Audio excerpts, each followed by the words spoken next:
नहीं चार्जर लगेगा बंद हो गले खूब विपदे पड़ जाए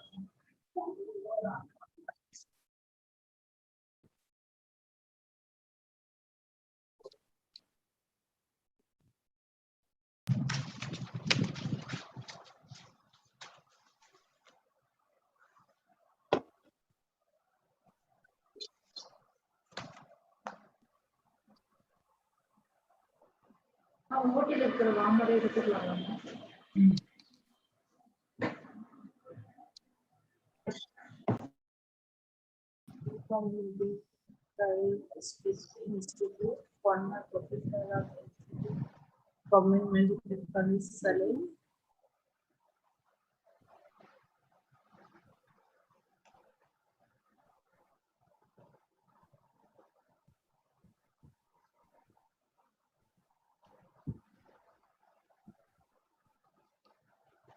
Vandana ma'am.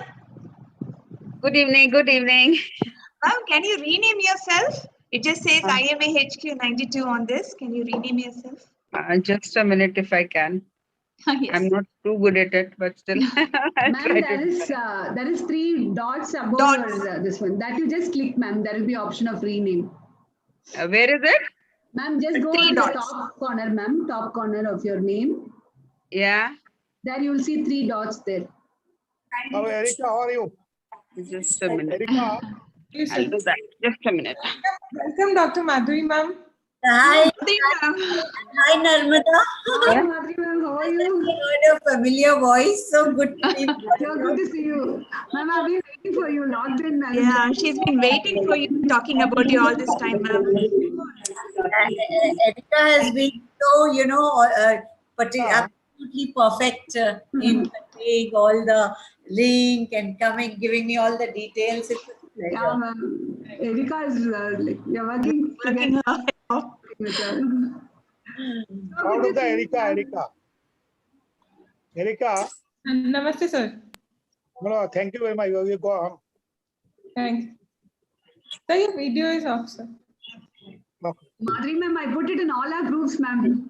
I told Swati ma'am that you're coming today. Such a pleasure. I know, no, I am so honored. I was asked to, and I said, actually, I'm attending another, then I've switched off, and then I told them I'll 8:15, 8:20, I'll join back again. Okay.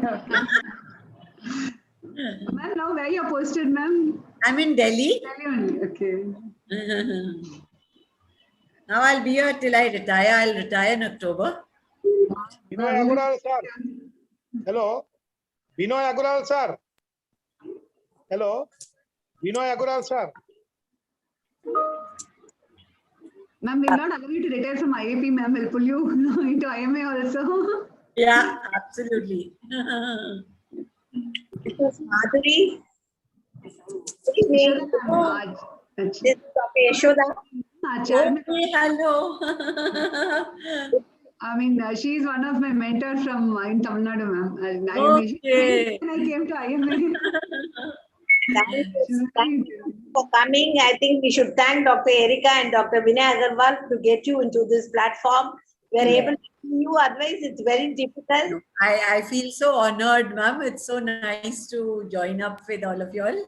Nice role model for all the women. Looking very, very Thank pretty. you. See her in a uniform dress, and then we had fun time with her, ma'am.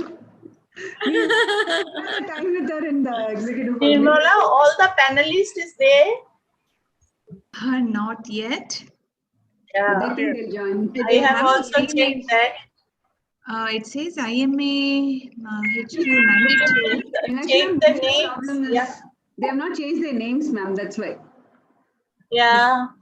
So unless they switch on the videos, we might not know. Can Binoy Agural, sir? Hello.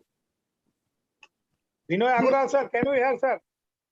Dilip sir, we have been calling him for the past 10 minutes, sir. Did not hear. Is Amola Biju here? Sir, how are you? Will you Binoy please Agural, check sir. Amola Biju? Are you there? Hi Rika. Hello Hi Rika. Uncle आपका ये आपको हमारी आवाज में हमको आपकी आवाज हैं? Hello. we are able to hear you You are not able to hear us. Yes, yes, yes, Madhu, yes, can yes. you rename Pramila yourself? Biju, will How you to do please it? raise your hand? Hi.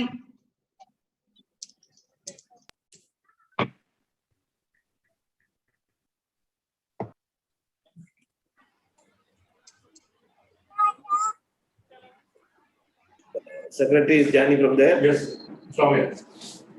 He's coming here? Yes, sir.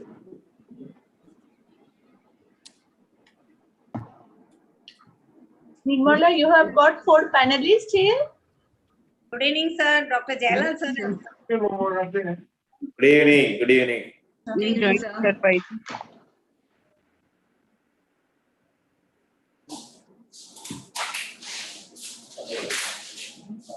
Lala sir, namaskar. Yep. You have seen the book, sir? Yes, I have seen the anime also. Okay. Is it good? What is your comment?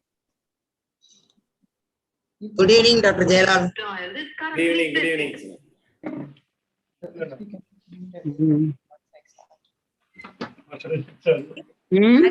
Is there?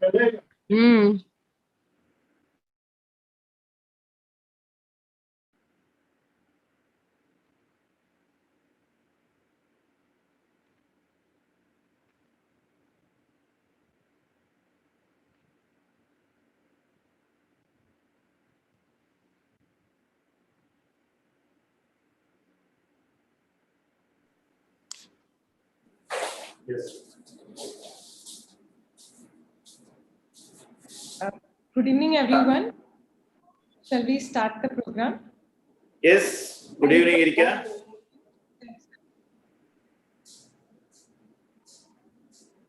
Good evening.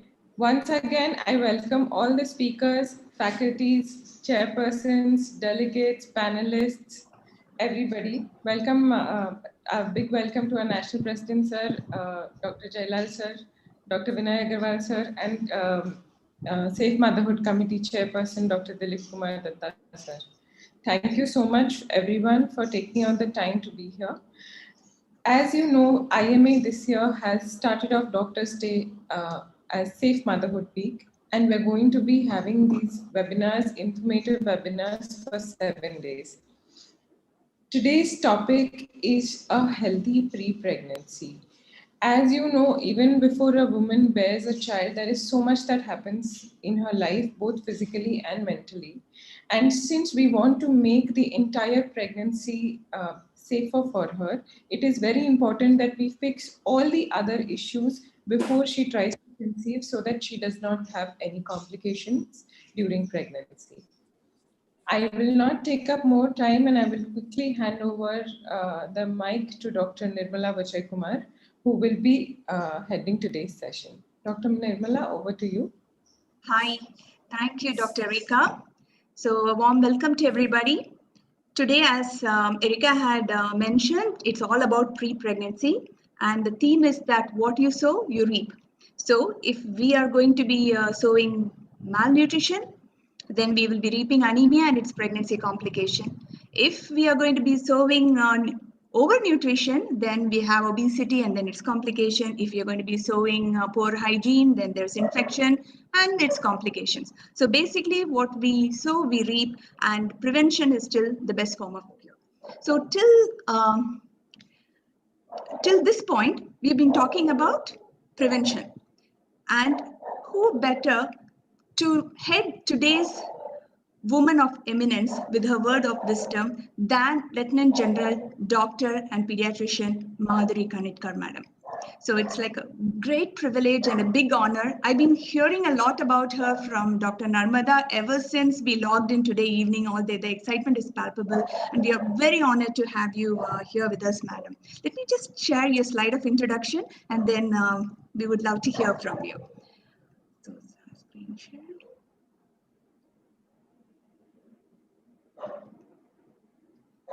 So for those of us who are hearing about her for the first time, and I doubt there are very few of such people here. So Lieutenant General Dr. Madhuri Kanitkar is from AFMC Pune, and right from the beginning, she has been getting medals, and medals, first for studies, then for service, and I'm sure there are many more waiting for her. So currently, she's the Deputy Chief of Integrated Defense Staff Medical, which is like the one of the highest posts for women in the Army. She is also a PM to the Advisory Council for Science, Technology, and Innovation. She's an educator, first was the dean, and now is actively involved in shaping the medical curriculum to create better and smarter doctors. Having many awards, some of the few are winner of the Vishesh Seva Medal and Adi Vishesh Seva medal for her service. So, Madam, we heard a lot about you and we are just keen to listen to you. Over to you.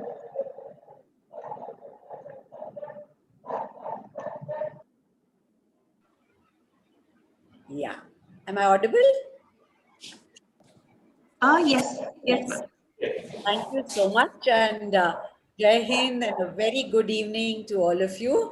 The president of the IME, Dr.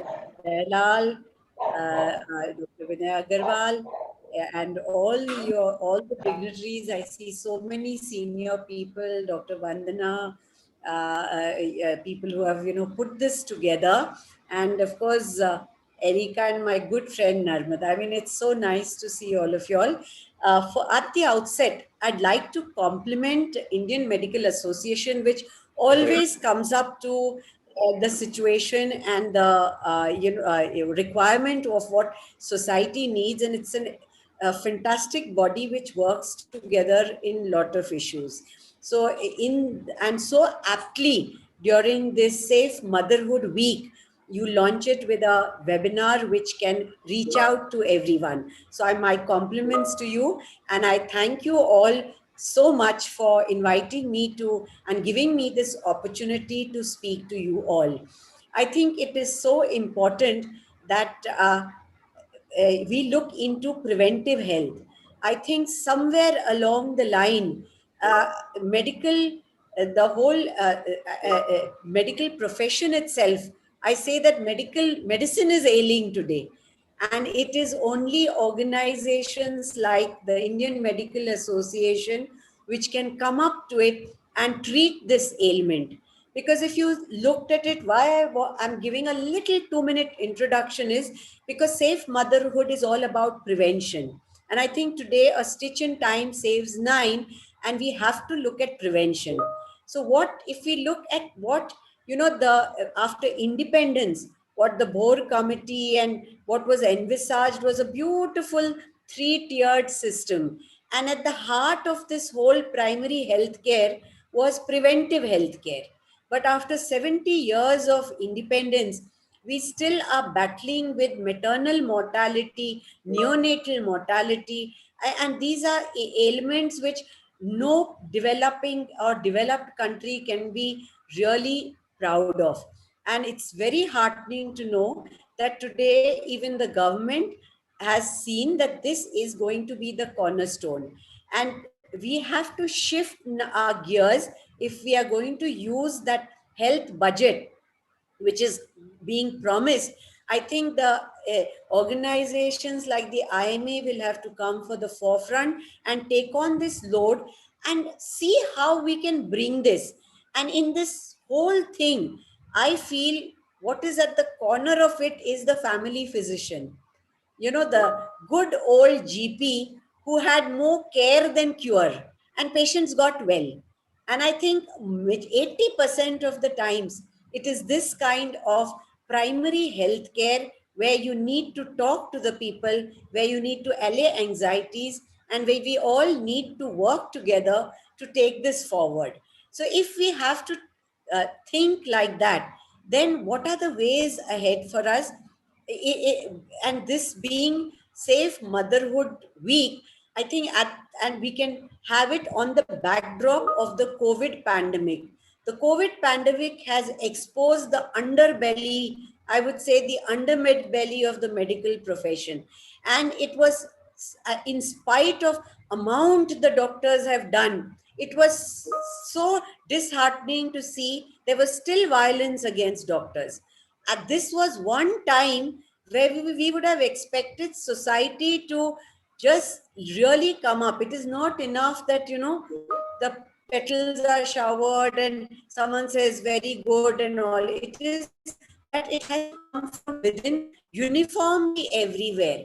So I think it is a time to introspect, to reflect that what is it that has got to the core of this society, that even when they are at being cared for by healthcare workers, by a team of professionals, why are they still violent? So somewhere along, probably communication channels have broken down. And I think if we have to start, it will have to be a two-way process in which we have to change the mindset of the people. And to change this mindset, we'll have to, we being the mature, we being the more educated, we being the more understanding, and we being the more caring and compassionate of society, we'll have to take the lead in that to change this perception. And to change this, we have to just reach out. I mean, I know it sounds very Gandhian ki, someone gives you a slap on one cheek and you put the other cheek forward. But I think only at this time, this kind of caring, compassion, understanding the angst of the people, and yet being there for them, people will slowly realize the value of this noble profession. And I feel so proud. I mean, this is for personally, it's about a service to humanity. And that is why I feel, and which are the three professions, I always, whenever I talk, I feel very humble that God gave an opportunity to serve in all three. Everyone respects a soldier, everyone respects a doctor, everyone respects a teacher. And therefore, I feel so humble that I got an opportunity to wear all three hats in this one life and be able to keep reaching out.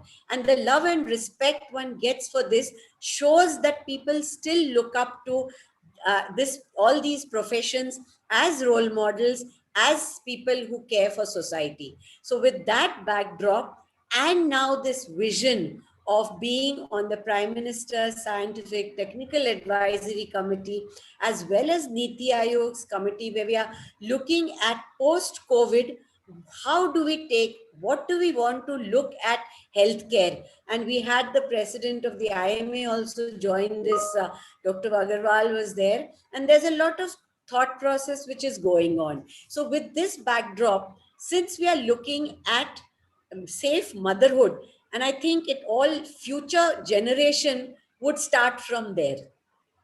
The future and our next, what is the future of the country is today the small children and even more the unborn children. So I think taking safe motherhood as a starting point for taking this health in the country forward is so important. So what are the areas which I would like all of you all during these webinars, you have some excellent panel discussions. If you all can delve on some of these issues as to how to use innovation, technology, artificial intelligence, I mean, all this is there, and use that to reach the unreached. Because I said, there is a saying that God could not be everywhere, so he created mothers.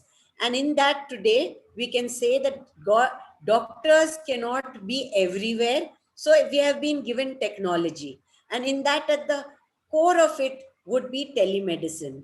So even if we can simple when it comes to safe motherhood, delivery you cannot do on a telemedicine. But what about all the antenatal care?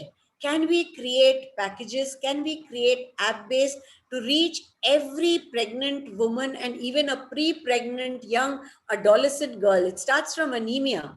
It starts from stunting. It starts from malnutrition. So can we start reaching out to society through this, taking it down to our rural, to the urban poor, to reach every unreached woman to this thing and let her enjoy having a safe motherhood. And in that, I think telemedicine takes this thing. So can we innovate to find different ways? Because what is antenatal care? I mean, finally, you're looking at weight, you're looking at blood pressure, you're looking at anemia, you're looking at a urinary. Can you use simple technology ways to, where non-medical community, these things can give this information, and a gynecologist and a doctor for that matter, can reach out to any woman who can log in and say, okay, these are the things what more I need to do. And I would like to share something that I was seeing what our service gynecologist did for this COVID. I mean, they just streamed down and said, okay, instead of the usual, 30 odd antenatal checkups, what are the mandatory 4 checkups that every lady should, just to reduce her risk of getting exposed to COVID. So cutting down the number of antenatal care, but doesn't mean just because they don't come, you don't reach them. At other times, if we can develop protocols where we can attend to her from the safety of her home, I think that is one place where we can. The second area where technology can take over is fetal monitoring. Today, Indian startups, I would like to share with you, have created beautiful these things. If as a collective we can take this forward, where beat to beat variability and fetal and uterine contractions are just picked up by a small device kept on the abdomen and transmitted across to a PHC with, and you can develop AI algorithms to pick up a problem case much earlier, so that they are already moving towards a hospital instead of landing up into obstructed labor or fetal distress. So this is where I feel technology can be used. We need to, for the people where technology doesn't reach, we need to delve on how to make hospital visits safer for a pregnant mother, for a woman who's coming. I mean, can we have separate areas of waiting? It's a thought process, because very often it is not only a lack of resources, it is a lack of a thought, a lack of an idea, or a lack of just spending time to say you care. So if that can be made into a thing, I think the sessions that you all are going to have over the week will really help in seeing how to make the visit safer, how to make the delivery safer.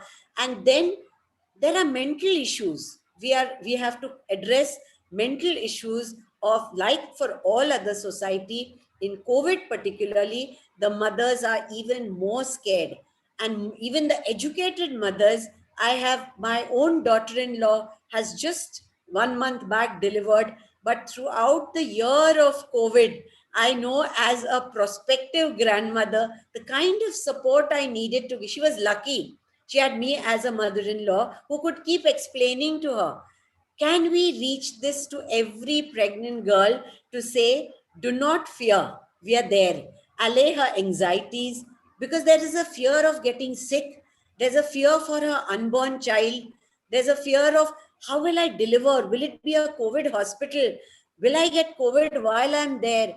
And then, unfortunately, our social media, the TV, this thing, they only highlight all the bad cases. The hundreds who get well, the hundreds who have been cared for, their stories rarely reach the community. They sell out more the ones which are the sad, which is also this public perception which really goes. So I think telling her, giving these information to every woman who plans to be, even the young married, getting a pre-pregnancy counseling, getting to the community, this is something that we would like to. And if we can just give few clear messages, how to from home get care, how to reduce visits to the hospital, how to avoid crowded places during pregnancy, and otherwise reassuring her, because evidence has come in that pregnancy is quite physiological and the risks are almost similar. When they really land up getting, it is not that it is very different from the general population. So therefore, a woman who is pregnant, if she takes adequate precautions, like they tell everyone else, the SMS of social distancing, mask and sanitization, and avoiding crowded places with her child, and the important thing that she can breastfeed. And even if she gets positive, so what? It's not going to be the end of it. She can wear a mask. So I think allaying people's anxiety, and it is only all collective competence of all of you people who have got together, which can take this forward. And before I sort of wish you well and end my little talk here, I thought let's also give a thought to ourselves. amongst us and amongst members of the IMA, there are a whole lot of young women. So are we taking care to keep ourselves fit? We are equally entitled to a safe motherhood, a safe womanhood, a safe and everything. So I think that is what is important. So most of us get so involved in our work, in our giving to society, our nurturing. We have a family, we are looking after our children, we are looking after our, there would be aged parents. There's always stretching yourself up to meet every role that we play in life. And I can tell you, besides my 3 roles of doctor, soldier, teacher, I've had to be all other roles combined in one. You're a wife, you're a mother, you're a sister, you're a daughter. So while doing all that, to all my ladies, I will say, take a little time out for yourself. Make sure, because a fit mind is there in a fit body. So make sure that you keep a little time for yourself. It could be meditation, it could be yoga, and that is something, come what may, even when the temperatures are 45 in Delhi, there's not a day that I don't get up at 5:30 and spend 1 hour either going for a walk or a jog or a yoga, because otherwise I can't give my best to society if I can't care for my own self. So safe motherhood, safe womanhood, and for the my male colleagues, even safe doctorhood starts from being safety to your own self. Please care for yourself while caring for the others, and take care of everything. All the best for this excellent seminar and webinar that you're going to have over the week. At the end of it, please make like they say, pratigya, I'm going to use the information I collect over this week to reach out to at least 10 other women, if not more, and tell those 10 to reach out to 10 more. And this is how a movement will grow on.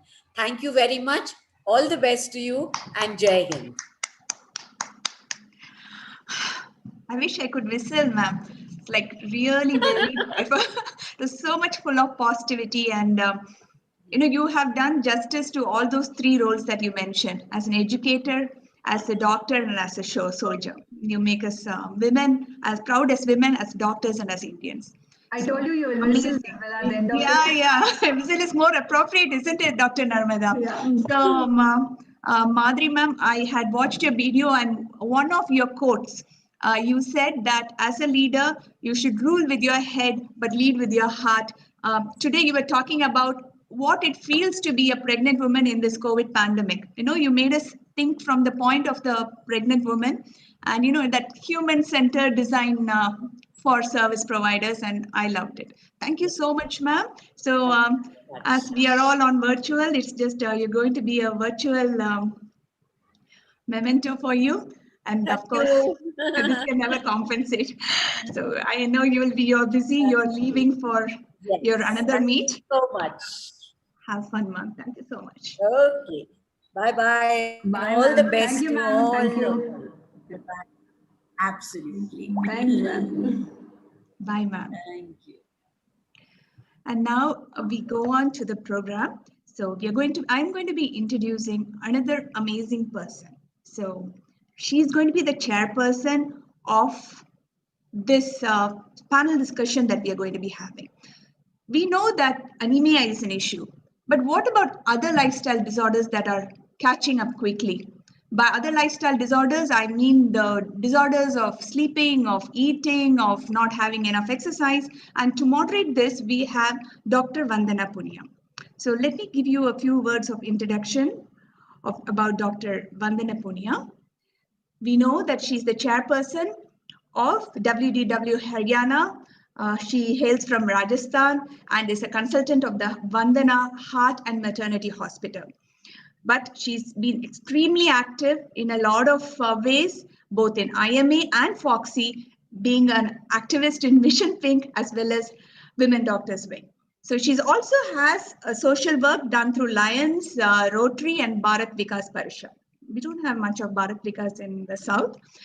She, like our woman of wisdom, Lieutenant Madhuri. She also believes in sports and is a music fan.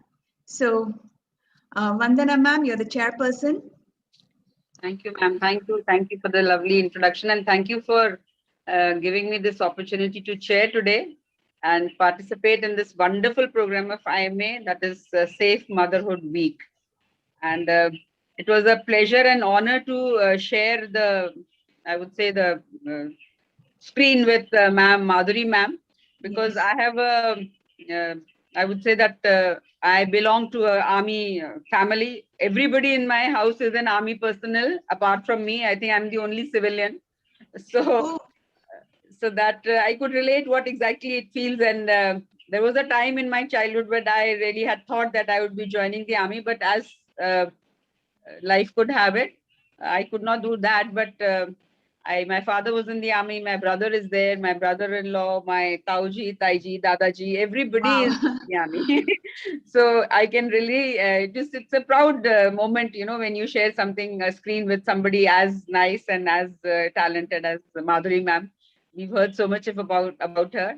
And thank you so much for inviting me. And especially, even I would love to gain knowledge about all the lifestyle challenges of today's women. We may not be today as women, as I said, but yes, ma'am. our That's children, exactly our the point. daughters-in-law, we can give them and guide them in a number of ways and help them in facing these challenges. Thank you so much, ma'am. Thank you. Yes. So, panelists, are you girls ready? So we are going to be starting the panel discussion. A few words about myself. I am Dr. Nirmala Vijay Kumar from Tamil Nadu. I'm a gynecologist and a fertility specialist. And being a fertility specialist, I just end up seeing so many of the lifestyle issues that cause health problems when women get pregnant. So as an introduction, we know that these are the three cornerstones of a healthy life: sleep, diet, exercise. And we know healthy women lead to healthy mothers. So it all starts there. Are women today healthy? That's the question. And if they are not, then what makes them unhealthy? And how can we spread the awareness to make them more healthy? To answer this, I have invited 4 dynamic, charming women. And you're going to love them. They are all around the age of 25. They are all unmarried and just, you know, they are roaring into life, eager to get started, and one day soon they are going to be wives, mothers, and whatever destiny has in store for them. So first person would be Mrs. Maru Satriwala. So she is originally from Rajasthan, and she's a dynamic professional who is now a resident of Oman, and she works as a marketing manager in a cosmetics industry. Her skin itself speaks about that. With an MBA under her belt, and also she's pursuing her PhD currently. She's into business development manager with her own firm, which is Satriwala & Co. So, Maruf, hello. The second panelist is Miss O.T. Swati. This radiant Miss Swati is a software professional and she hails from the software capital Bangalore. Her specialty is open text professionally, but she also takes care of herself. She is into yoga. She loves to cook. She loves to travel. So I'm sure she felt the pinch of COVID. Third, so hi Swati, say hello. Third one is Miss Amala Beju, probably the youngest panelist. She's a postgraduate student doing her first year in MSc Chemistry.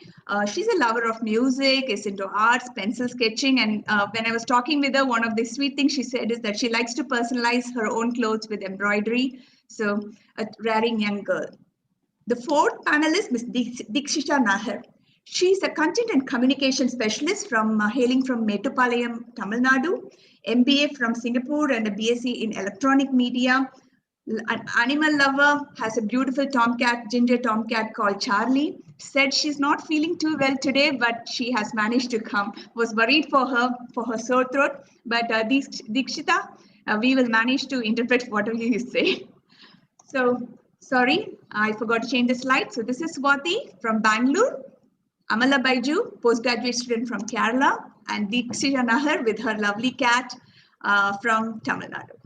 So warm welcome to all the panelists. And we are going to be asking them questions about what are the issues that women today face. So first one would be Miss Maroof. So Miss Maroof, are you there? Have you unmuted yourself? Maroof.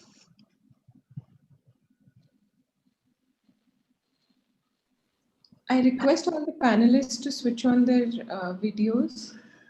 Yeah, I can't see the panelists at the moment actually.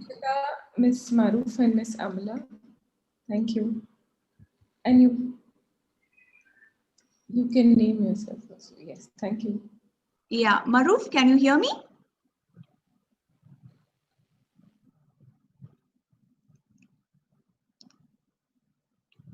Miss Maroof? I can't hear her. Miss Maruf, could you please put on a pair of headphones? Okay, could you remove them then? Let's just unplug them. Ah, okay, maybe.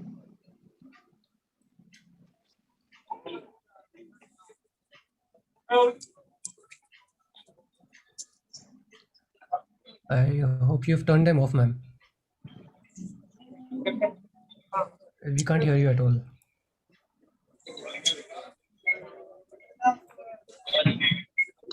I'll start with the next panelist, Swati. Swati, you there?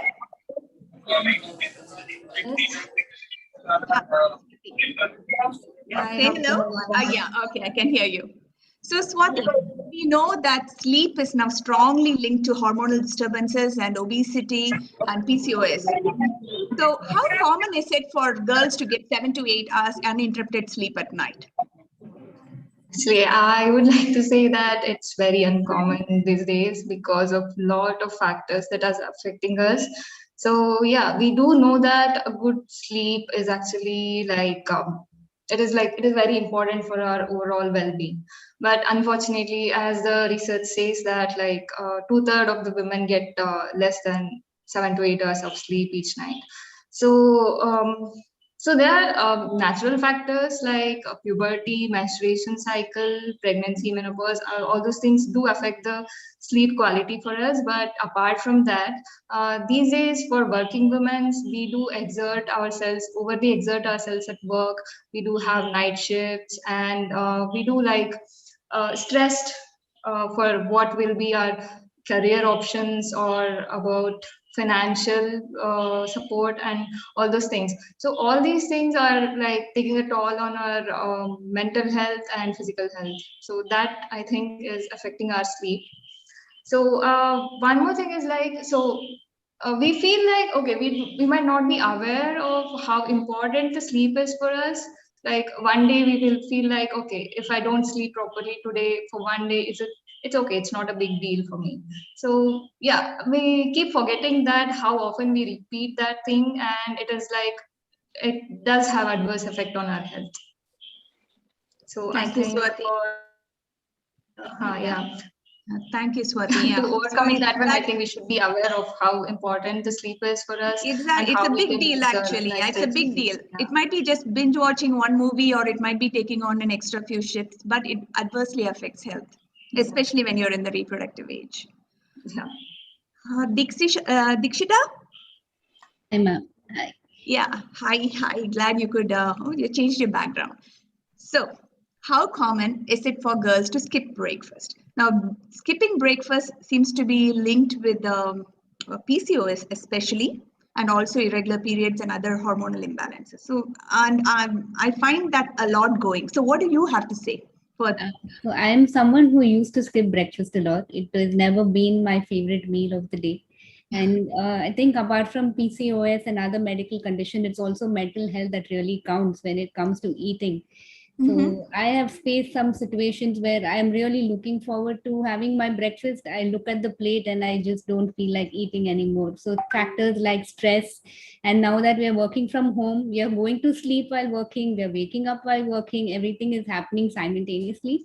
So when we wake up, the first thing we do is look at our phone and the number of emails. So that really tosses us over. And that's one of the reasons why I skip breakfast to get on to work directly. And another cause could also be health factors. Basically, if I might be suffering from any underlying health conditions, my mental health condition, or just general disinterest of doing anything apart from what you're supposed to be doing to earn your bread and butter.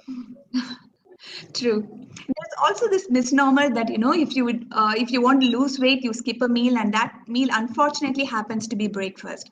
Yeah. But nothing could be farther than from the truth. You just read all the weight loss books. It starts with eat a healthy breakfast and then just taper down your food, a smaller lunch and a very small dinner if weight loss is the goal.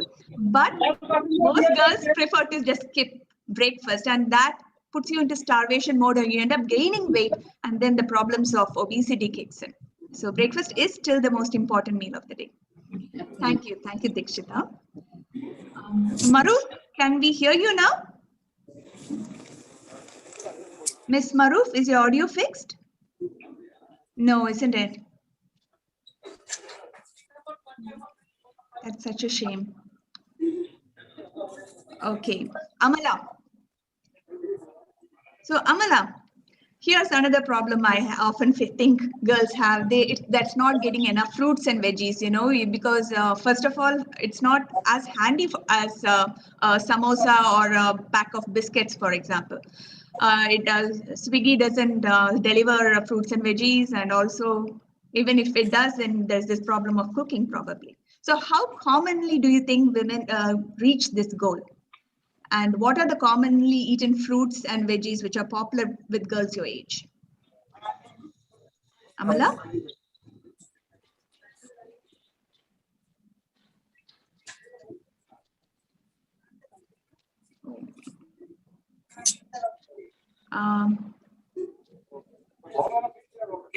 Amala? Dr. Nirmala, can you see Amala? I don't know. I No, can't see her. no, she logged in. The thing is, I have a very... logged in? Yeah, she logged in. And she didn't rename herself. Only Swati and Dikshita had renamed, but I did see her. She was on the screen. So it looks like Swati will have to answer this. Swati? So sorry to do this, but yes, it's a common question. So what do you think?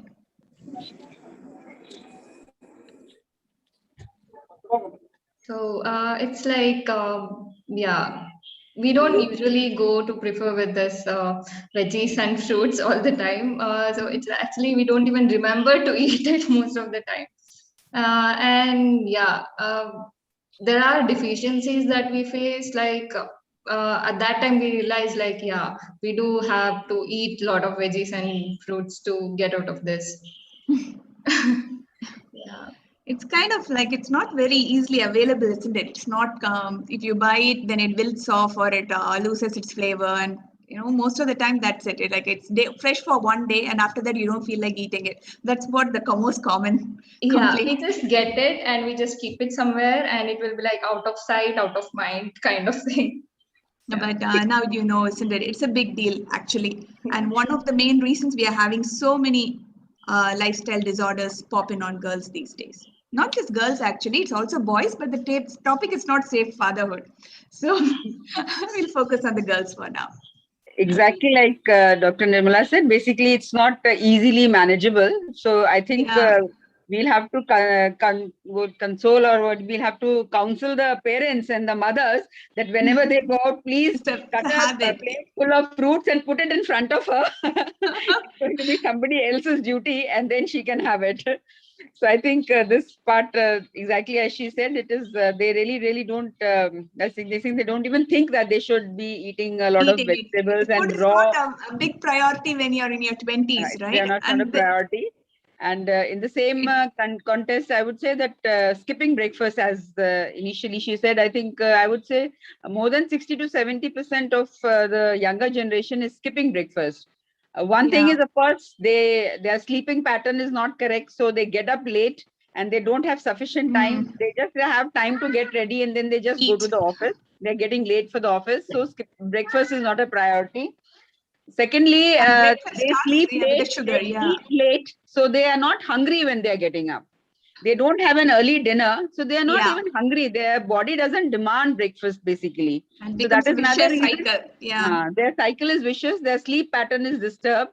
So, and their eating pattern is also disturbed because they come late from the offices, I think. So they eat, either they have a small snack in the evening, so they don't feel hungry. Then they keep on, they're socializing also late. So they sleep late. And when they're sleeping late, they're having late dinners. So by the time when they get up, the dinner is not even digested properly. So they don't even feel hungry. Their body is not demanding it, basically. Yes, ma'am. And lack of exercise is another factor, that the body is not demanding too much of intake. As they say, I think if you all will agree with me, that hardly whenever we think of eating, it is basically breakfast ka time ho gaya, kha lo, lunch ka time ho gaya, kha lo. Our body is not requiring all that. And that is one of the reasons of obesity, because we are not doing too much of physical activity. All the activities are indoor. So and as it is increasing with the COVID. increasing with the COVID even more. So we are Even facing for this us. problem. All of us are facing this problem.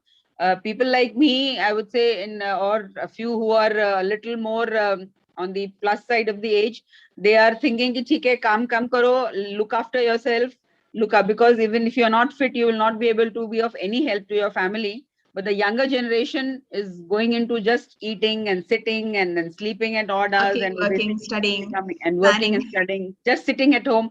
So that is a very big problem that COVID has created in the last Welcome, year and a half. As Madam Madhuri said initially, that she exercises for 1 hour every day. And as most of the dietitians, she's 60 plus. Yeah, she's 60 plus.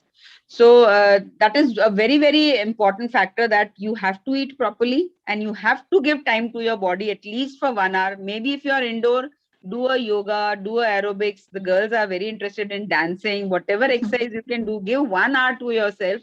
And it is a time management, basically. It is very popularly said, time nahi milta, but time nikalna padega aapko. And if you really want to lead a healthy life, you may not realize it today, but in the coming years, like we are talking about safe motherhood, after you become a mother, when you have the responsibility of your families on you, then you will realize how important your health is. Because when a woman falls sick, even for 1 day, the whole family stops. Whole family is sick. So you cannot afford to be sick, because the health of the family depends on you. Whatever. Ma'am, I think Maruf has managed to fix her audio. Right, chalo. Maruf? Hello. Yes, I can hear you. We can hear you. We can hear you. So, Miss Maruf, why do you think junk food and fried foods are so popular? I'm sure all of you guys know it's not good. So why do you think it's popular? So I think it's popular because the problem with us is we lack time, as other panelists mentioned before too. We're very busy with everything, because the struggles of early career launch, and we want to do a lot of things all together all at once. So that's why eating disorders are a very common thing. And I think the current trend right now is ordering in, because it's just so simple. You just click a button and then you can order food. So it's a lot better than going to sleep hungry, like without eating anything. Because I personally just tend to, sometimes when I don't want to cook, I have my periods, I don't want to do anything, I'll just end up eating Maggie and going to sleep, which I know is not good for me. But still... Yeah, no fruits, no vitamins, just carbohydrate, isn't it? Yeah, but you're not alone. I'm just trying to understand you girls. Yeah, thank you, Ms. Maruf. So, Swati. Yeah, I would like to add to that point actually. Yes. Junk food is like, we see temptations everywhere around us. So our friends keep posting the pictures of the foods they try, and the Zomato guys, they keep pinging us, like they send email like, okay, we have this offer for you, we have this kind of offer for you. So at that time, yeah, okay, there is offer and there's good food. Why not go for that? Yeah. I would also like to add something here. There's a different perspective that I see among my friends and what we do. So COVID has changed our pattern of eating out or eating junk food. We have become, because we spend a lot of time at home, my set of friends and we especially, we've started cooking more. We have realized that a dish of pizza, if I order outside, is going to cost me thousand that I make at home. At least we know it's nutritious. We know what's going inside it. So that is the shift that I have seen. And also people now, when we feel hungry and we want to snack on something, we go for a seasonal fruit that's available. So when there was watermelon season, we would eat a lot of watermelon. Now we are eating a lot of lychee and mangosteen.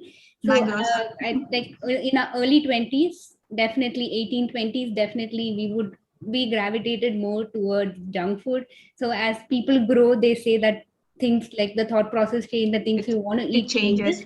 So after like 22, 23, 24, we are now moving towards more healthier choices. When we are hungry, we eat either cherries or stuff. Good to like hear that. So that is I hope the awareness spreads. Yeah, you're still in time for safe motherhood changes. So, I just hope the awareness spreads. That's great to hear, Dikshita.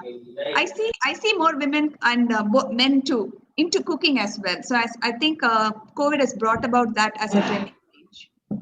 But Dr. Nirmala, I think cooking has become a fashion also. They cook. Yeah, that's good, right? They will not cook dal roti. They will cook something very fancy.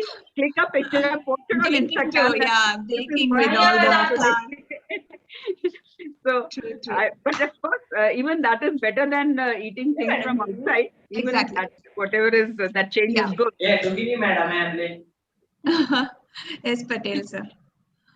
So, Swati, how do women deal with stress? What is the popular way now? Yeah, okay. So stress, it's like we just don't know when to stop, or we just don't know how to handle stress properly. I guess I'm not sure like when do we feel that we are stressed. So there are some side effects of stress, like we feel anger, we feel sad, depressed, and restless. So at this time, I think we should take ourselves some time and we should make an effort to invest in ourselves. Like it can be like a simple thing like listening to music, or but there is stress eating also. I don't think that is very beneficial for us, but as we said, like cooking and treating ourselves with a delicious meal, so that will also help in reducing stress. Also, to keep our stress level in check always, I think it is better to exercise regularly and practice deep breathing techniques, or you can just go to a spa also, get a massage. So that will also reduce your stress. True. Girls are definitely more stressed. I think 25 years ago, people didn't think so much. But now you're forced to think about your life, your career, your partner. Too many decisions to be made. Whereas it was more of a parental decision a long time ago. So it's like you have to plan your day ahead, and that is like it will create a lot of stress. Like, okay, what are you going to do next? True. Yeah. Basically, multitasking is a very important become the rule of the day, isn't it? Yeah. So girls have to be, and everybody wants to also achieve a lot in their careers. Then they want to look after the house. Then they want to. We want it all. Hobbies. And they want to have their own sometimes innovative ideas. They have their own business or whatever. They want to make an impact. Yes, ma'am. Also for the younger generation today. Like in our times, we would say if somebody was intelligent, become a doctor or become an engineer. And if you are physically fit, go in the army. That was the only option left. Or for girls, it used to be become a teacher if you want to do something. But today there are a number of options and multiple fields where the girls can really do miracles. And I would say, and they are doing so. So I think multitasking is really a very, very important factor of the stress. So they want to achieve, they want to prove themselves more than the counterparts. They want to prove that they are something, they really are important and they can do something. It's important, isn't it? Yeah, and that builds to the stress. But it's a very valid thought process. But I guess, Dikshita. Now I see, in addition to all these woes of having too much stress, too much work, and poor food and less sleep, we find that there is also an active way of getting health harms, which is in the form of smoking and alcohol. So this was like unheard of problems a decade ago, but now this is everywhere, right? So why is it trending now? aren't women aware of these habits on fertility, pregnancy, and around them? So why is it trending? Smoking in general, despite gender, is not okay. It's not good for your health. Yeah, exactly. I was part of the agency life, the creative life there. People smoke, and as part of the culture, I also started smoking. And it's been about a year since I have touched a cigarette, and my health has improved tremendously. I feel more hungry. I am in a better mood. I'm able to regulate. And major factor why people are getting into smoking and alcohol, I still think in like moderation is fine. It's good for your body. A glass of wine or two is good for your body, but anything like smoking is more towards stress. You feel stress, you think just smoking, you're fine. That's the basically what emotional support. It's like something that you cling on to. And again, like it relates to the previous question you asked, women today are stressed all the time because, as you said, we have to prove ourselves in multiple different places. So and that's because a of that, stress people relief. are moving towards smoking. And one thing that can really help people from being less stressed or being attached to a thing like this is therapy. I personally advocate therapy a lot because I've been a patient of extreme depression, clinical depression. I've lost 2 years of my life, not lost, basically. I have taken medication and gotten better, and I'm in a much better space right now. But therapy is really important, and that helps you kind of curb down the intake of smoking and alcohol as well. And yes, there are a lot of risks related to fertility and pregnancy due to this habits. Women now are aware of it, but stress is another big factor that's coming into place, and that's why women are more and more towards smoking now. That was very brave of you, Dikshita, to share your personal story and tell us all this. I'm sure. Because there is a question here asking how important is therapy in the question box, and I would advocate therapy for all. Mental health has always been a stigma, and now people are opening up about it. Everybody has their share of it. So I would say that it's really important, and smoking is not a very good habit, and it does have adverse effect on the body. It all starts in the mind, isn't it? If your mind is strong, then everything can be handled. After all, the mind is stronger than the body. Absolutely. Sorry, I deviated a little bit, but no. It was very courageous of you to open up like that. Thank you. So, yeah. Is Amala available? Was she able to? No, I don't hear from Amala. Yes, ma'am. I'm extremely Amala. sorry because I had a power failure at home, so I had. It was a power failure. Is it? Yeah, I was wondering. We had you, and then what happened? Okay. Amala, here's the question for you. So you are in college right now. Yes. And you know, COVID is there. So what do you girls do for fitness these days? How do you cope? It's been a year of COVID. So what is popular? Basically, it's very difficult actually to maintain physical fitness along with all the studies and going to college and everything else. And COVID has always made it more difficult. I know online classes, we're still at home. We're always at home. But the thing is, when it is the class is online, we do have assignments, we do have a lot to study, and there's a lot of stress that's coming up. So I guess yoga is the most common way people find yoga. That's the commonest. Yes, it can be done indoors, isn't it? Yes. The apps are catching up in a big way, isn't it? All the apps for fitness, for yoga, for muscle building. Yes, many people are downloading a lot of apps so that they get motivated and all. I've noticed that. But then the thing is, motivation has to come from here. Yes, after a point of time, like after a few weeks or something, you just go back to sleep, or then you'll just eat a lot. You just don't care about calories and all. Enough motivation to continue it further. You won't just wake up early morning or something. You'll just postpone it to the evening so that just think you'll just do it evening. Understand. That is not going to happen. Thank you, Amala.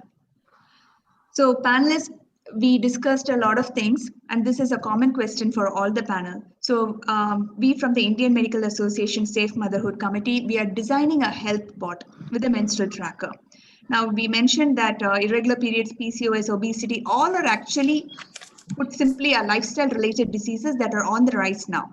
Now, if Indian Medical Association were to design a health bot, I want your feedback on how it can, what features it should have, so that it can, motivate people to adapt a healthy lifestyle. Okay. So first, Maruf, we had you. Hello, Yeah. everyone. So I have a few things to say about this. I think an app is a great idea because it's very handy, and we'll have it everywhere. Although I don't know if the reach in India is 100%, because a few of us, because to be honest, girls our age do not have access to a lot of money. We are always short of it. So, but still, I guess, considering that we do have all the minimum requirements for all this, I feel like an app would be great if it could, give us insights on how to, monitor our health, like some apps already do this. Start date, end date, indicators of mood. That's something that's a few apps already do. So I feel like they could also monitor diet recommendations, and very easy diet recommendations, considering our very personalized diet recommendations. With easy ingredients, easy cooking instructions, probably, maybe, that would help us fulfill our needs. And it could also have, since it's an app and it's collecting a lot of information, I feel like this could be something which could help us monitor our medical history. So when we do need help, when we do go to doctors, and you can show your app, isn't it? Yeah. Yes, so they can get It like can a show your compiled data. information based on what we have.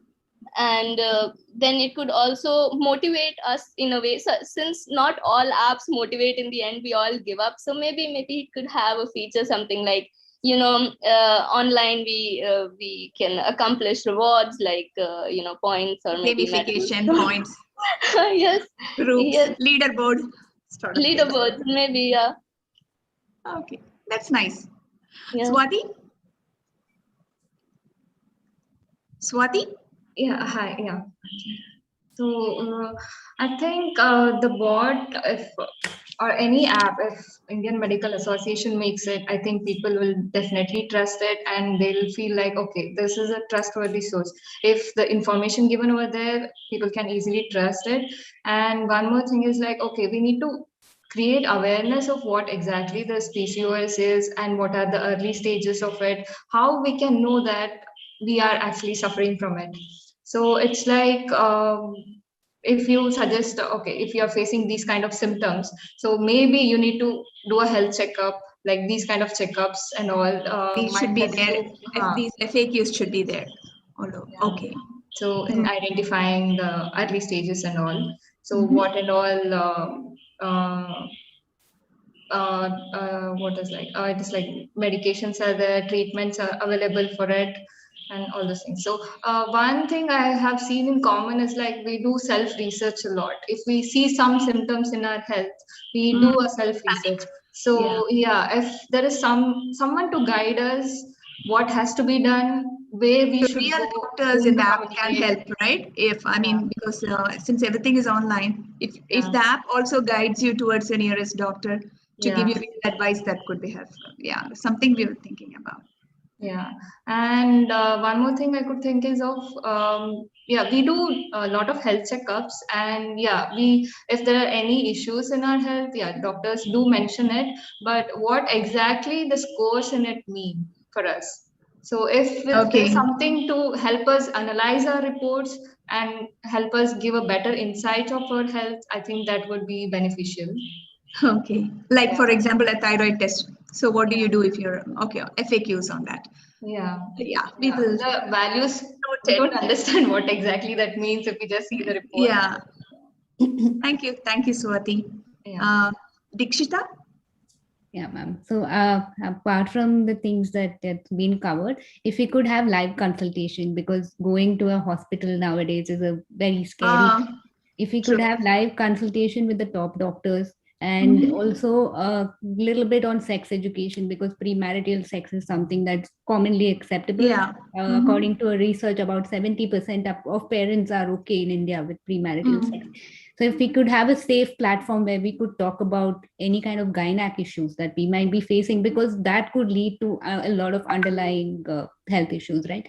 So what kind of, I mean, like, many of them do know about sex, right, and contraception. So what kind of advice would be so something like welcome? about information about birth control, if it's good for you, if it's not good for you, and information about safe sex, information about like sexual hygiene, menstrual hygiene.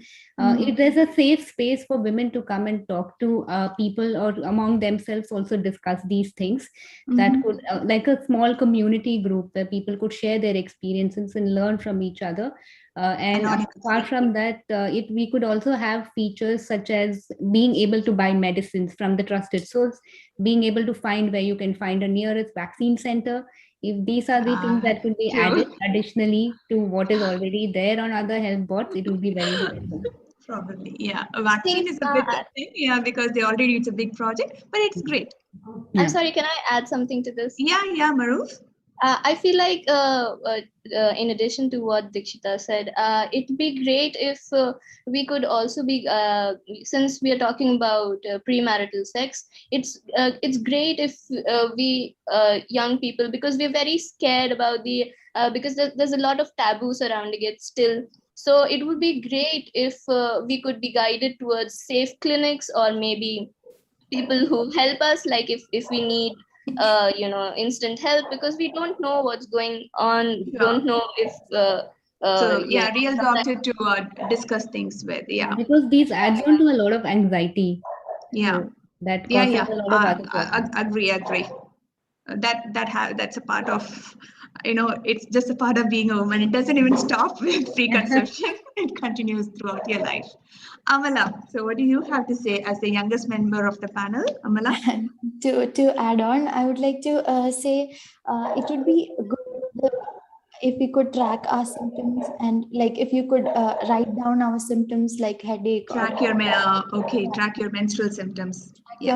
Tracking our menstrual symptoms, so that we can predict whether you're having PCOS, or whether you are going to have a problem related to it, so that we can know our cycle more better and know our mood swings and all, so that understand yourself better.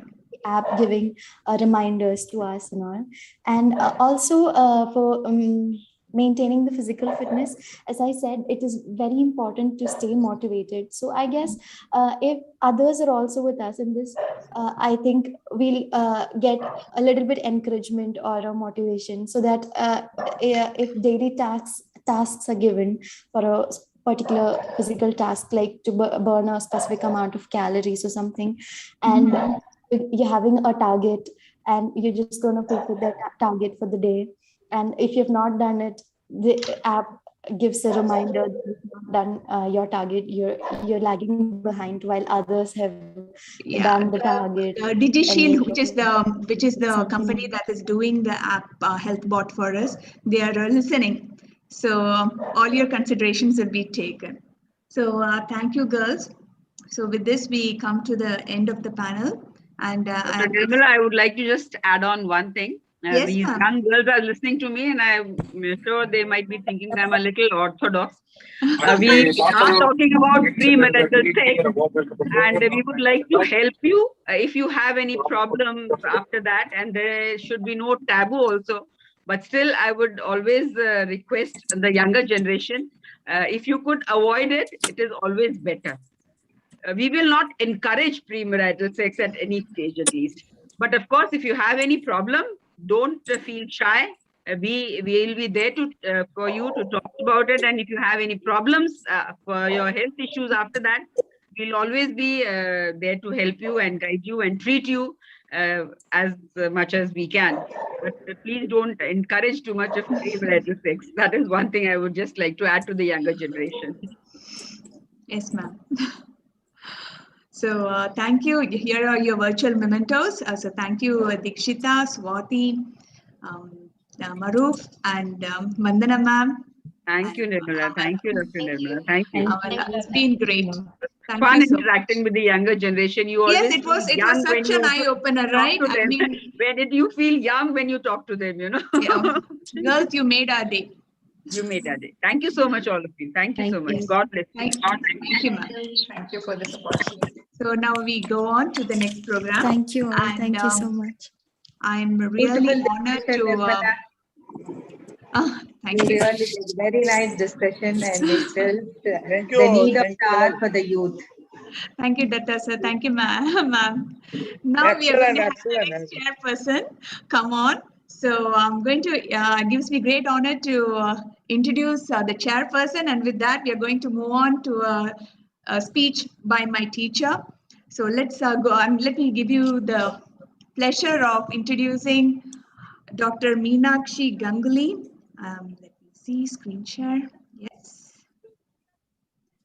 So here you go, Meenakshi ma'am. So she's very much a member of our Safe Motherhood Committee, and she's been working in mother and child care since 1999.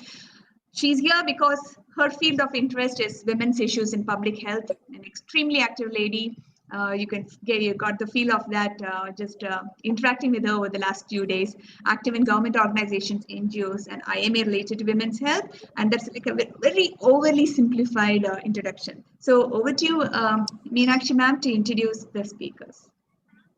Thank you, Nirmala. Thank you for the introduction.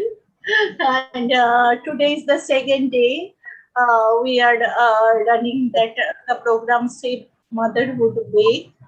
And today it's the pre-pregnancy wellness theme. And the first speaker I'd like to introduce Dr. Murugan. The topic is sexual health and hygiene. So first I'd like to introduce Dr. Murugan. Can I have the screen, please? Yes, yes. Yeah. Very much. Dr. Murugan is the consultant of sexual medicine and is the retired professor of dermovenerology and former professor of STD. He has lots of national and international papers in so many journals. Executive member of CSEPI, national president of IASTD, joint secretary of IASMP, and Silver Jubilee Oration Institutes, and author of management of sexual problems in genitalia manifestations. I like to welcome Dr. Murugan to have his speech and like to have his valuable opinions in this subject. Thank you so much. Thank you, Thank Dr. you. Thank you, madam, for your lovely introduction.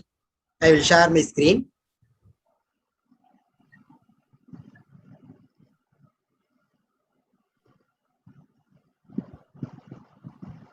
Good evening, everybody. Am I audible? Yes, yes, sir. sir. Yes, sir. Yes. Clear. Yes. First of all, I would like to thank the National IMA and Dr. Nirmala Vijaykumar for calling me to share my view in this pleasant evening and chance to meet you all. And today the topic of mine is sexual health and hygiene for safe motherhood. Safe motherhood, we are celebrating the week. For safe motherhood, the basement, the fundamental is the sexual health and hygiene. One should we know. And overall, I'm going to talk about the genital hygiene, marital age, premarital counseling, the influence of infertility on the couple, pregnancy and sexuality, sex in special situations, antenatal care, and pregnancy and STIs. Sexual health is defined by WHO that actually the sex is an instinct, just like a hunger, thirst, or nature's urge. Everybody cannot overcome that. And sexual activity is a basement for motherhood.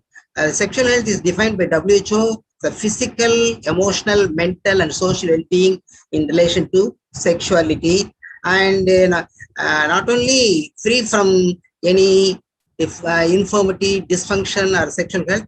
It must be pleasurable and safe sexual experience. That is very important. And free of coercion, discrimination, and violence. This is defined by WHO. For sexual health to be attained and maintained, the sexual rights of all persons must be respected, protected, and fulfilled. For the base, there is hygiene. It's very important to have a safe motherhood. A day-to-day life, the cleaning of vulva and vagina with plain water every time after using the toilet is very important. We have to groom our children from childhood onwards. That is very important. And wash from front to back, not to back to front. That will lodge the unwanted particles and infections, other things. So that is very important that we have to supervise the children also then and there. And use soap sparingly. Pat dry with soft cotton towel and tissue or tissues. And use loose fitting cotton underwears. Change underwear at least once daily, twice if it is a humid condition. PB hair removal is not essential to maintain hygiene, gentle hygiene. Many are thinking like that. PB hair acts as a protective barrier for vulva, as a cushion for during sexual act. So, not necessary. Suppose if you opted for PB hairs to be, it is better clipped off or trimmed rather than shaving. Or if they really go for shaving, use good safety disposable razors, single time use, shave and unidirectional, never dry shave, and use moisturizer and foam or anything. And good visibility, that is also very important. Otherwise, we will like to have injury. Vaccine generally to be avoided. It may lead to folliculitis, infection, recurrence, and depilatory creams may be allergic to some people. And laser hair removal may be opted for semi-permanent method. Then menstrual hygiene. Change the sanitary pads every 6 to 8 hours, 3 to 4 pads every day, many. And safe disposal of unitary that use sanitary material. That is very important. We cannot throw it into garbage or corporation waste just like that. Wrap it may lead to infection, HIV, HCV, HPV, so many things, other things also. So we have to train the each and every woman to how to dispose it. It has to be incinerated or deep burial, or otherwise biomedical waste has to be included. Hand washing after changing sanitary towel every time is also has to be stressed to avoid spreading infection. If using tampons, one should very careful to remove it also, especially at the end of menstruations, like it forgotten and it may lead to infection.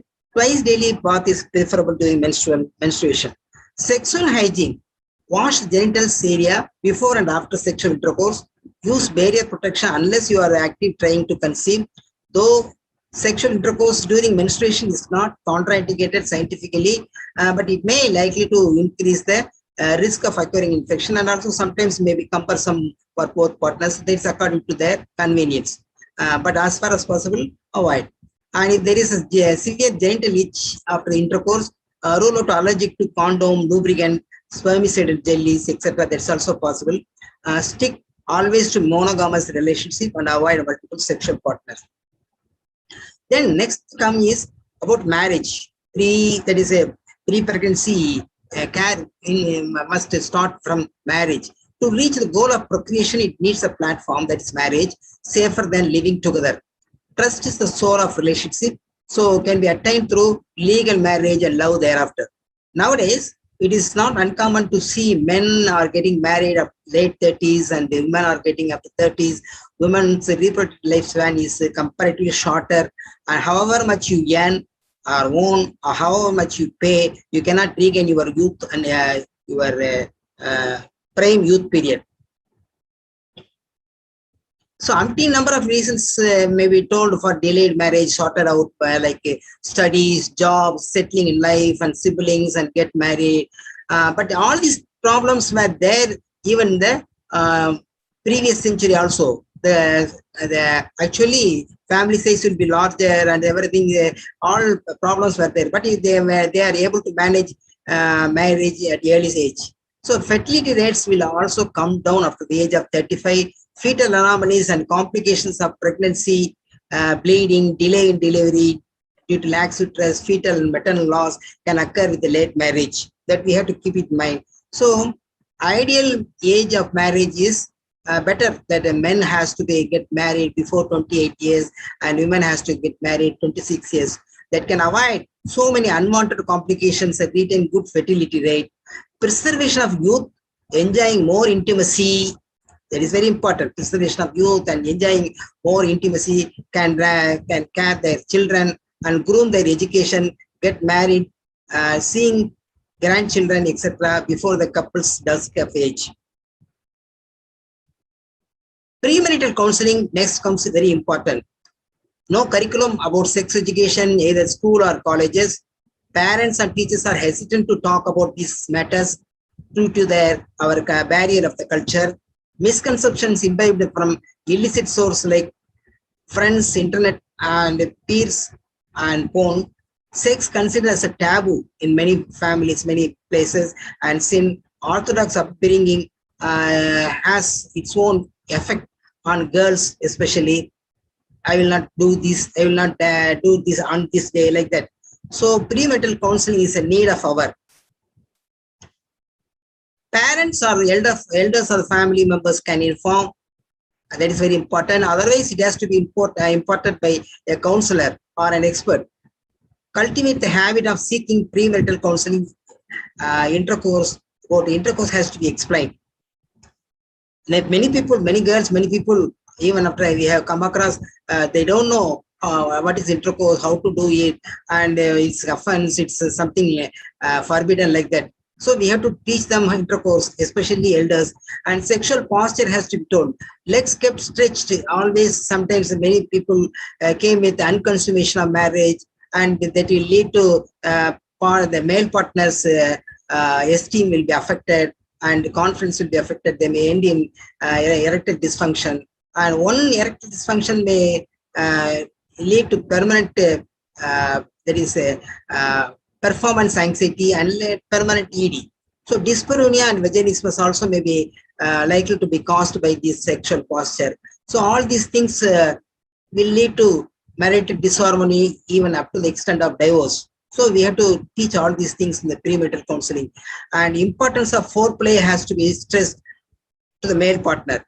So many men, they are not aware of this foreplay or afterplay. So that is also very important, yes, because the women will get stimulated, will arouse until late, and only when they are both are aroused, only the sexual play will be good. So that's also we have to teach them. Other specific doubts has to be cleared by the counselor, and it will minimize the unwanted consequences. Influences of infertility, that is another thing. Procreation, propagations of the species is nature's rule, but in human beings, especially in our country, it becomes a social compulsion, social pressure.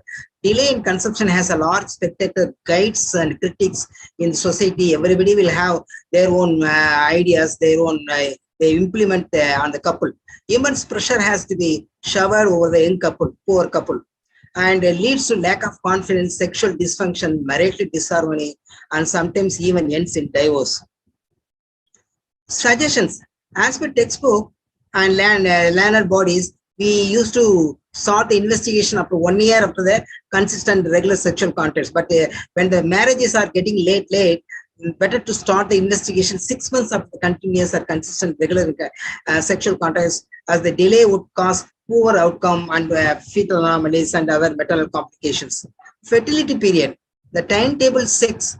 So that is another thing. Most of the obstetricians will induce the ovulation. They give the drugs to induce ovulation and ask the lady to have sex during the fertility period. When the couple comes on the age of 40, 45, after very long travel through the infertility investigations, the male partner may not be able to perform the coitus on daily. So on the first day he will do better, second day he will do little difficulty, and third day he will blink, and it will end in a pressure performance and ED, all these things. So ovum can viable for 15 to 18 hours inside the woman, and sperm can has more than 24 hours inside the woman's womb. So nothing to worry about that. If this month is not there, next month. So the patient's own preference and desire has to be given importance. So then only the pleasure will be there. Otherwise, what will happen?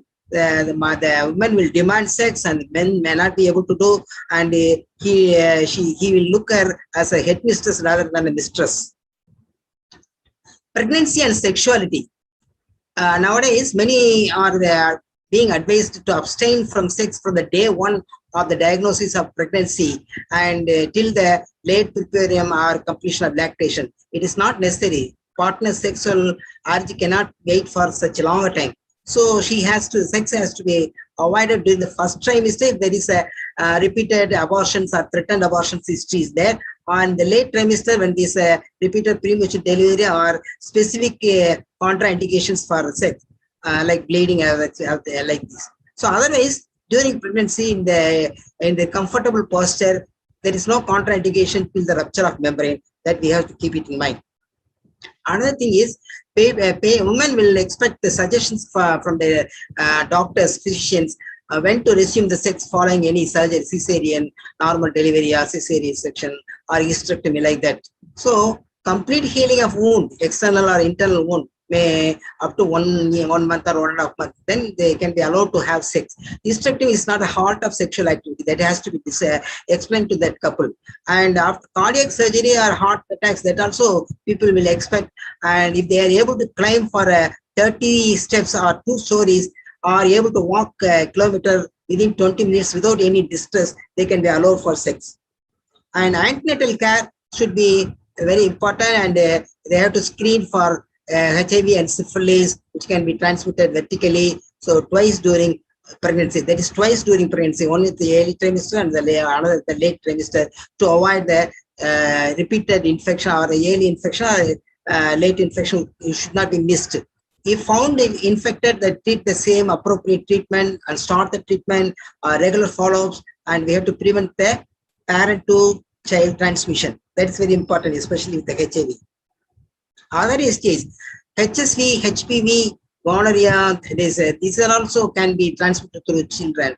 When the recurrences are after 32 weeks in the herpes simplex infection, it may be lead to neonatal herpes, which is severe, sometimes life-threatening. So at the time, the patient, the mother has to be taken for cesarean section. HPV infection sometimes poses problem in delivery, and treatment also. Chemical cauterization is contraindicated during. So these are things I have, due to time constraint, I cannot talk much. And after neonatal can be caused to be gonorrhea, non-gonococcal chlamydia infection, and simple creeds prophylaxis, wiping with the sterile wiper from the medial aspect to the lateral aspect of the eye. That will also do good, and silver-nated previously not necessary. So these are all things can prevent the after neonatal. And HPV vaccination also is very useful. That can prevent the that is for girls and boys from 9 to 26 years. There is a HPV vaccination, 4-valent vaccination, Quadracil is available, and it's useful to prevent the cervical and vulval cancers, which is very important. Carrying a message. Right from the childhood onwards, girls have to be groomed to have a safe motherhood in their future. Genital hygiene, right time for marriage, marital counseling, alleviation to stress due to infertility, guidance for sexual activities during various situations, proper antenatal care, prevention of parent-to-child transmission of the STIs, or some of the stepping stones for safe motherhood. Thank you very much for your patient listening.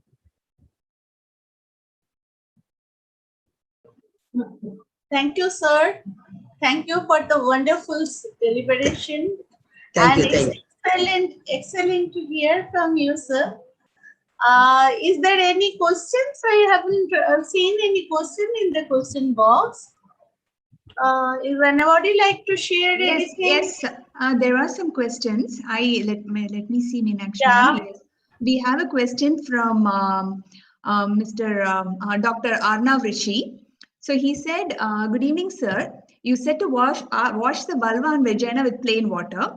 Patients also ask how to wash vagina. How to clean vagina by self, or how should we use over-the-counter genital washers which are available?" So what is your opinion?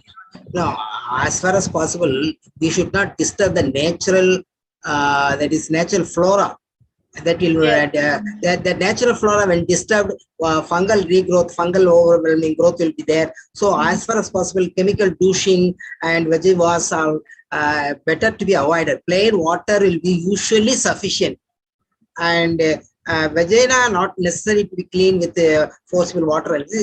External aspect of vulva and orifice only not necessary to be clean, not necessary to clean inside and other things.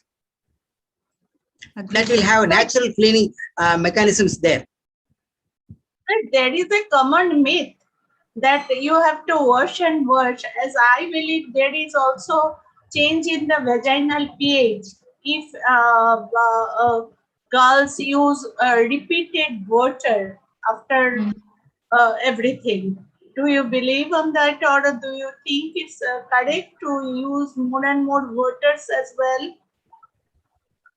Madam, pardon me, that is a change in vaginal pH. If you keep using water, isn't it, ma'am? Isn't that your question? Yes, please. Yes. No. Water will not affect the vaginal pH at all. Vaginal pH is due to lactic acid and other things, but menstruation and other situations, some of the infections may change the vaginal pH, which will affect, but not water. Washing with water will not affect the vaginal pH at all, not to worry. So we are washing mainly vulva, not the vagina. Vulva, yes, sir. Not the vagina. Yeah. Nothing to it. That was the take-home message. Vulva, not the vagina. Yeah. Dr. Nirbala, there is a question in the chat also, and I also had a doubt. Good evening, sir. Dr. Murugan, sir. I'm Dr. Good evening. WTW chairperson, sir. Regarding the role of menstrual cups for unmarried girls, what do you think, sir? Do you advise? Role of menstrual cups. Nowadays it is popular. It can be used, but properly has to be inserted and removed. That is very important. It can be used, madam. Now it is more comfortable and more hygienic. But the hymen should not be there. That is, if they're sexually active, then they can. But yes, it's very it's pretty difficult to use. I mean, even as a gynecologist, I'm talking from personal experience. It's not a very easy thing to insert. Yeah, I also believe that. Yeah. Maybe you are the authorities can tell more. In rural areas as well, it's very difficult when we are talking about the cups, because it's the hygiene is really a concerned thing to do all those things. Any question, Nirmala? It's like the contact lens, isn't it, Meenakshi ma'am? I mean, you need clean hands. You need a technique. You need a technique. It's not for everybody. It's just like spectacles versus contact lens. To make awareness and to make promotions in the urban areas as well as the rural areas, it's very tough to say all those things, like she has told that, like the feeding bottles, like the contact lenses. So many things we have to demonstrate. So we feel better not to use. Yeah. Any more it's actually gaining popularity. The menstrual cup is gaining popularity because it's reusable. So no plastic, no e-waste. So I think that is why it's the main concern. It's good for the environment. So that is why it's getting very popular. So those who know how to use it, it's fine. But as I said, it requires a lot of technique and hygiene. You need to wash your hands and be careful. Yeah. No other questions, but a lot of appreciation for Murugan sir about how it's been about your presentation, sir, and they feel that your presentation should be done in various. Dr. Asha Mishra has said that they need to do the public awareness program for all the schools and in the community, large factories. So thank you, sir, for an excellent. Thank you. Meenakshi ma'am, back to you. Yeah. Now our second speaker. Should we? Yes. Is there Rajpriya ma'am there? Yes, Rajapriya ma'am said that she's having issues in connecting because she's traveling, but so she has sent her speech. Okay. So this is Dr. Rajapriya Ayappan. She is MD, DNB, FRM, FICOG, FRCOG, and 25 years experience in the sector of gynecology, Managing Director of Srinivas Priya Hospital, MOTHERHOOD and Om Fertility Center, Secretary Indian Fertility Society, Tamil Nadu, Executive Committee member, ATR, COG and OGSSI, FPSI, Secretary, PIMA Women's Wing, Foxy Endometriosis Committee in Nella. Love to introduce her, and we like to have the speech on the topic of preconception counseling. So now we are have a discussion on preconception counseling. Yes, ma'am. Good evening to each and every one of you who have logged in for this wonderful webinar arranged by IMA to commemorate Doctor's Day. And my special thanks to Dr. Erica and to Dr. Nirmala for having given this lovely topic to me, preconceptional counseling. Undoubtedly, this is such an important topic just because we know in day-to-day practice it has implications. I would just like to share that in the last 1 month, I've seen all these varieties of cases which came to my mind the minute this topic was given to me. One was a young girl, just 22 to 24 years old, married 4 years. She has irregular cycles to the tune that she gets periods only if tablets is given. That is only induced cycles. And she also knows that she has polycystic ovaries. However, the marriages happened during COVID times, and ever since marriage, she's never got a period. That means 4 months amenorrhea. So the whole in-laws family is so anxious that she'll be pregnant, but unfortunately the urine pregnancy test is negative. And now she's worried. What will the in-laws, what will the husband think that if they come to know she has polycystic ovaries? I'm sure preconceptual counseling would have gone a long way to this young girl to handle her cycles as well as the prospects of future fertility. There was another interesting case which came to my mind when this topic was given. That is a multi-gravid woman. Trust me, she's 8th gravida. She has delivered 7 times and she has only a single live child. All the other children she gave birth to, it would be a perfect ultrasound, a good normal delivery, but the child would be lost postnatally any time between 6 to 9 months of life, and she was clueless why this was happening to her. And it was much later identified that it was a recurrent condition called spinomuscular atrophy, which was happening. And this led to the death of all the other babies she lost. So we made it a point to advise to her preconceptional counseling was given, and prenatal diagnosis at 12 weeks, a genetic sampling was done, wherein it was identified that this pregnancy is good and she was allowed to continue the pregnancy. That is the beauty of preconception counseling. And I must mention a very difficult moment where a young 27-year-old lady with uncontrolled diabetes, very high HbA1c came with an unplanned pregnancy. Actually, I advised her to terminate the pregnancy because there was high risk of defects for the baby and the sugar is too high. But she insisted that she will go on diet control. And after lots of persistence, she started insulin. Unfortunately, around about the 7th month, she developed COVID.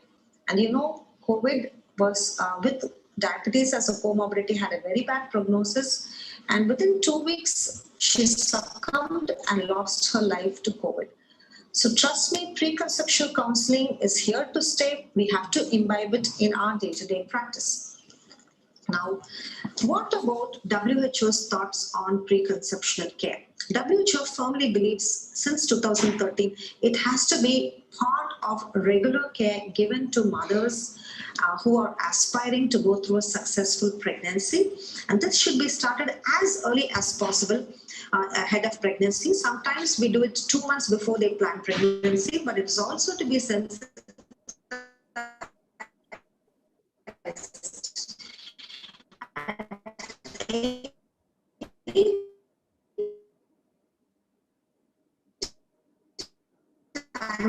Once are keen to plan a baby.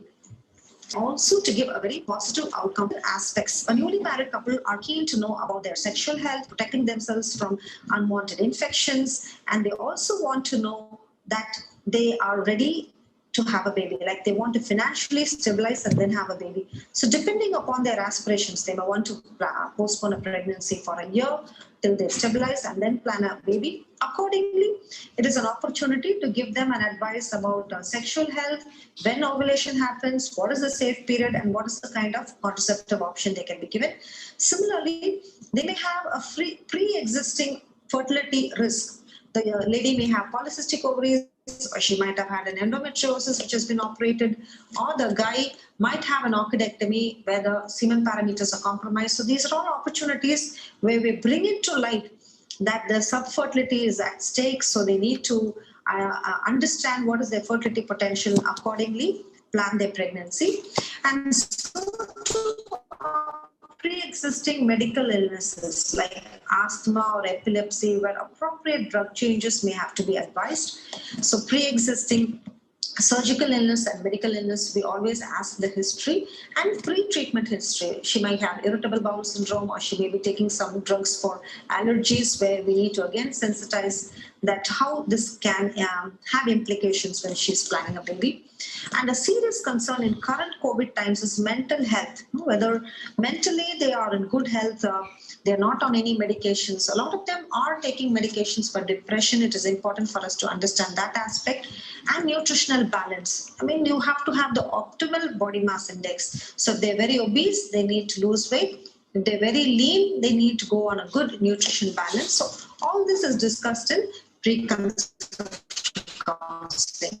And today, in COVID times, what is more important is discussing that taking up a COVID vaccine before they plan pregnancy is so important, because pregnancy and COVID is a very bad combination to suffer from. The other vaccines which we offer in the preconceptional counseling is rubella vaccine. And we also take this opportunity to discuss about the Tdap, it is a B antigen positive husband. We discuss about giving the hepatitis B vaccine as well. And there are special situations where the woman would have already been pregnant and she would have had a negative outcome. For instance, her previous pregnancy, she might have had a miscarriage and she's very anxious that it may happen again. So we give her the advice of prenatal supplements with folic acid, and we tell her to report early as soon as she misses the period, so we can take appropriate interventions with certain medications to prevent a pregnancy loss. And as I said, heritable genetic disorders are identified, and preconception counseling plays an important role with conditions like Duchenne's. So end of the day, a preconception counseling gives the woman a pathway to follow. So the obstetrician is also in good control, plans her pregnancy, and ensures the mother and the baby have good outcomes without having untoward obstetric or perinatal events happening. So what are the components of good preconception counseling?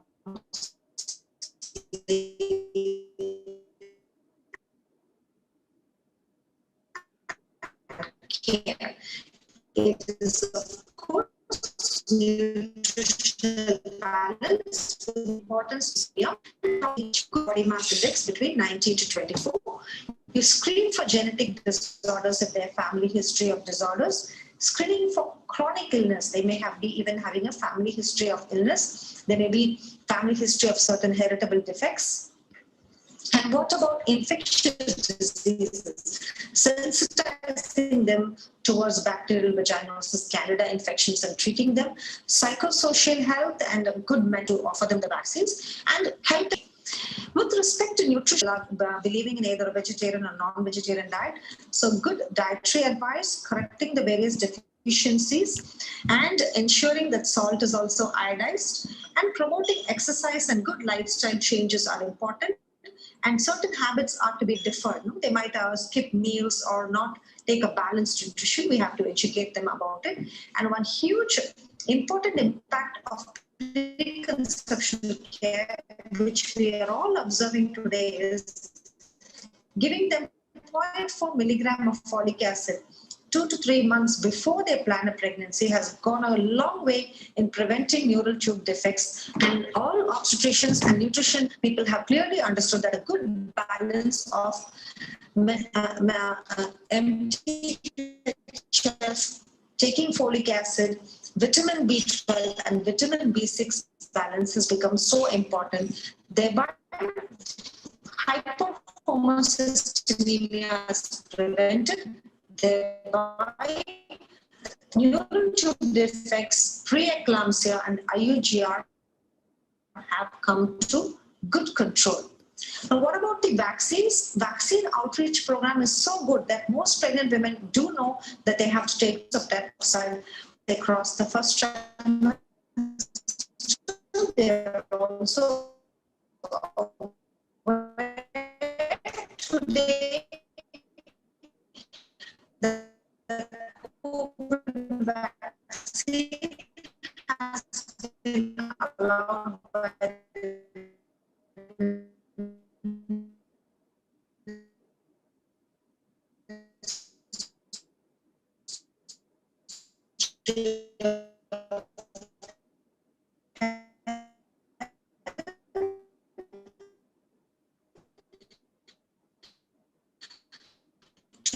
take it before they plan pregnancy. And it is standard into rubella, not a health program. However, because not access to try to the drug into the cardiac illness as well. The disease has to be controlled. So with any medical illness, it is so important for the woman to opinion of the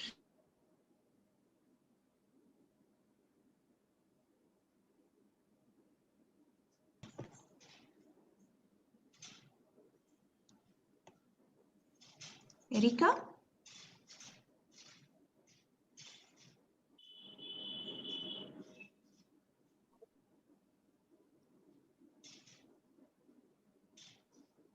early interventions with drugs is so important. And as far as infectious diseases go, we have to understand they have pets at home. We have to teach these women how to handle those pets before they plan their pregnancy. And what about certain sexually transmitted infections like HIV? Again, repercussions have to be discussed with the woman before they plan their pregnancy. And we already discussed a lot that psychosocial health is so important for the woman. Having the right mental balance in a remission phase is so important, and using minimum drugs in minimum doses is so important before they plan the pregnancy. And what about habits? Today, a lot of women are into the habit of smoking and taking alcohol, and there's drug dependence as well. Educating the woman that these habits would affect the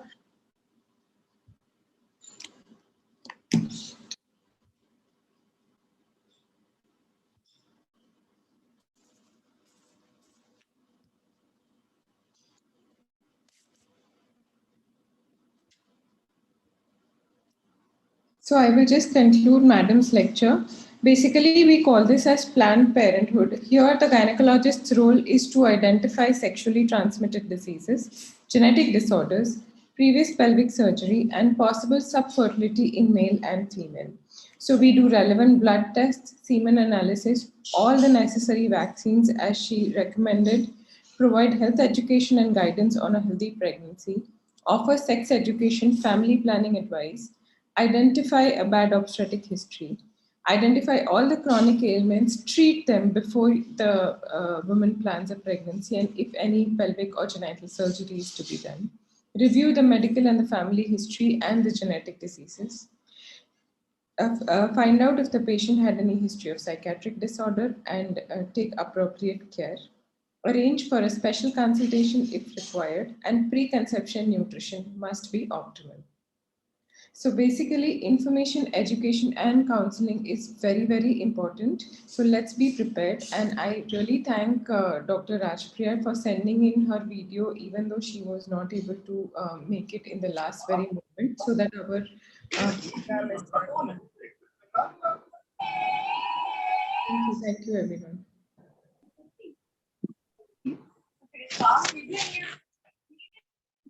Hello. Yeah. Yes, Meenakshi ma'am. Yeah, we have concluded the program. But what I want to ask, there are lots of young doctors as well today. So, is the preconception counseling merged with the young generations of the adolescents girls? Because the things we have discussed today, it will not concluded as only the things that we should know just before conception or just before marriage. So if in teenage the girls get educated about all those things and get aware, so many things, so many disturbance we can avoid. And due to lots of social myths and lots of social taboos, we generally do not tell all those things from 13 to 15 age group. But we have seen that there are lots of victimizations in these areas and in these age group. So what's your opinion? It's an open platform. Should I talk with everybody? Yeah. Yes, ma'am. Actually, we have been having a lot of discussions, especially Dr. Asha Mishra. She's been talking that these things should be spoken about, discussed, and women should be empowered with knowledge, because we like it or not, people are sexually active now, and they have more questions than ever. Yeah, for the IM, from the IMA background and IMA platform, we must have a voice that for these age group we must have a voice and speak it out. That should be our motto. Thank you, Nirmala. Thank you, Erika, everybody. Thank you so much. It's a wonderful program, and I feel privileged that I have enjoyed my chairperson role here. Thank you so much. Thank you. Back to Nirmala. Please conclude. Yeah. And here is your memento, memento, ma'am. Thank you. Thanks for the participation, Meenakshi, ma'am. Lovely. So let's call it a night. Back to Dr. Erika. Thank you so much, everyone, for coming and for staying till the very end. Please join in tomorrow at 8 o'clock. We have some amazing lectures tomorrow by making pregnancy per se safe. Talking about anemia in pregnancy, gestational diabetes, exercise in pregnancy, and everything that we need to know for making pregnancy safe. Please do join in tomorrow. And we have Justice Pratibha Singh from Delhi High Court joining us to give a few words of wisdom. So thank you everyone once again, and have a good night. Thank you. Thank you. Thank you. Good night.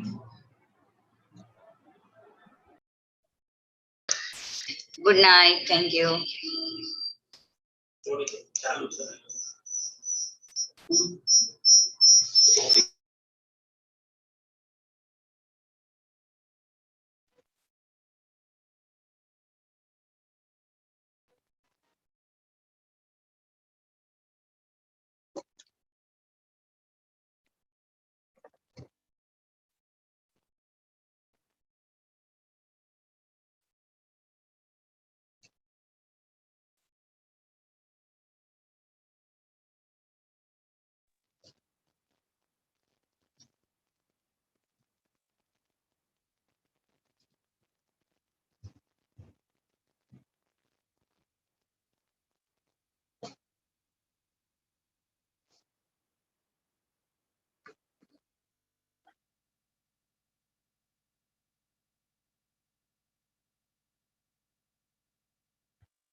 कमजोर है इसलिए हमारी बात को JDU में है, Nitish ji JDU के हैं, तो आप उनका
प्रकार से काम करना चाहिए